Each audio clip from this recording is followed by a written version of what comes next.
A Connecticut animal shelter was sued by the city and shut down. Not for paperwork, not for zoning, for what happened inside. Dogs were found cold, starving, caged in tight spaces, sick, left in conditions so severe it triggered a parvo outbreak across more than 60 animals. The shelter was shut down by the city of Danbury. Then it moved. New town, new address, same operation. And it was shut down again. Criminal charges were filed. Someone was held accountable. Not the person who founded it. Not the person who publicly solicited donations in its name. Not the person who controlled the money and made the operation possible. Instead, we were asked to believe that a 3-month employee was somehow responsible for a 10-year, multi-city failure. They say justice is blind. In this case, it settled for the easiest scapegoat. And to understand how this kept happening, we need to hear from the person at the center of it. Not a critic, not a regulator, not a news report. The city filed the lawsuit in July. Yet by September, she gave this interview and acted as if none of this had already happened. Let's hear it from the founder herself, Kristan Exner.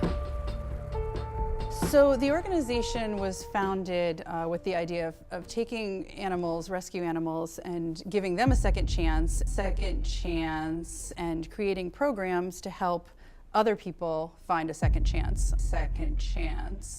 I feel like when you rescue an animal, it really saves your soul. It really helped me a lot. So I really want to share that with other people. You're absolutely right. It does. I believe firmly that God loves us all. We have a responsibility to help each other. We have a responsibility to help these animals. They weren't talking about animal care. They were talking about salvation.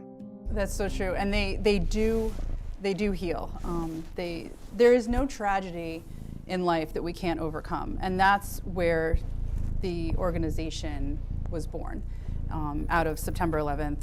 I was working on the 52nd floor of the first tower hit, the North Tower, and I was a paralegal, law student. I was walking back, and that's when the first plane hit. Wait, when the first plane hit your building or the other one? My building, our building. So years later, after seeing and witnessing and going through it, and more than anything, feeling the survivor's guilt. That survivor's guilt became the story, the calling for rescuing both animals and people to give them second chances. She built her identity around being a survivor who protected the vulnerable until the community revealed who truly needed protection. 6 puppies are fighting to live. 2 have died. Can kill a lot of puppies. They need, when there's vomiting and diarrhea, they need care. Longtime veterinarian Stephen Price is treating 3 of the sick puppies in Watertown. How can someone not care at all about another living being like that? State animal control officers have had eyes on Tales of Courage for years now. Do you think the Department of Agriculture were ignoring the issues at Tales of Courage? Yes, definitely. Yes. Is that concerning? Extremely, because it makes you wonder where else they're ignoring problems. Exactly. And Tales of Courage, I mean, the problems were huge. Lopez is accused of 7 counts of animal cruelty related to sick and dead animals, practicing veterinarian medicine without a license. Even after everything had already begun to unravel, she said this.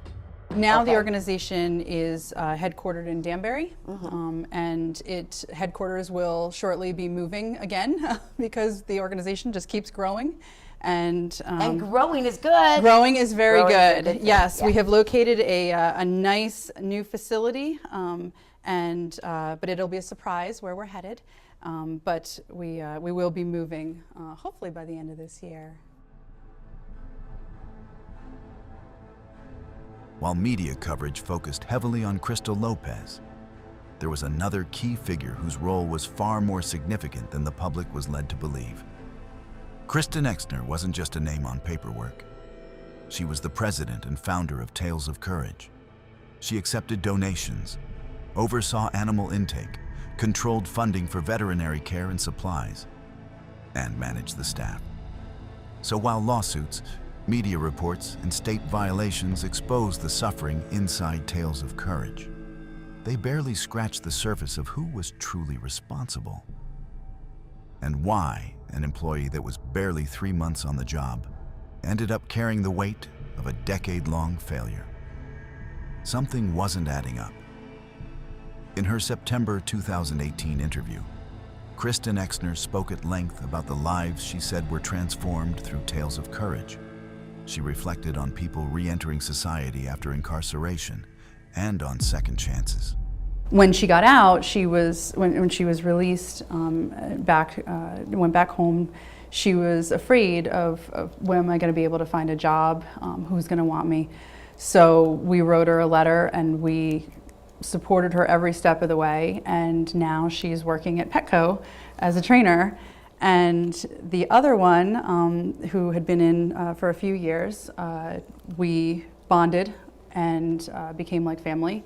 So I hired her. And talk about your second chances. Returning to civilian life, Lopez had few options and no reason to suspect that her attempt to rebuild her life would place her at the center of the organization's collapse. She accepted the job and the housing that came with it. The kennel, the shelter director lives on site, and the place the new place where we're headed will also have a home for the director to live. And now I get to enjoy all of the paperwork and all of the other things that lawyers can do in the background. This was months before charges were filed, an early sign that she was already distancing herself from responsibility. Second chances for some, consequences for others.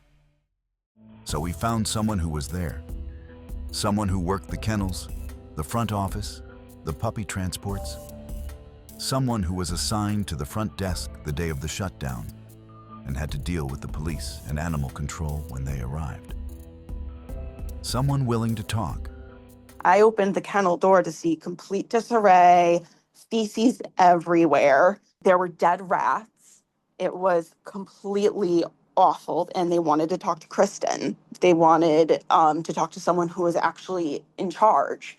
I was hung out to dry by people who were supposed to take responsibility. It seemed like when the police came knocking and asking Kristan questions, she was just playing denial. If an animal was sick, I couldn't take it to the vet. I would have to go through her to seek out veterinary care. I wasn't allowed to make really any financial decisions other than Kristan. She would be in charge of hiring. At the end of the day, all intake was her decision. I think the real problem is Kristan Exner knows how to use people as puppets and convinces them that since she is a lawyer, that she knows the law and that she's being truthful about the law. Kristan Exner, she ran it for 10 years. It's her rescue, it's her responsibility, and it's her failure. That interview lasted 30 minutes. What you just saw was 60 seconds. The full, uncut conversation is available now.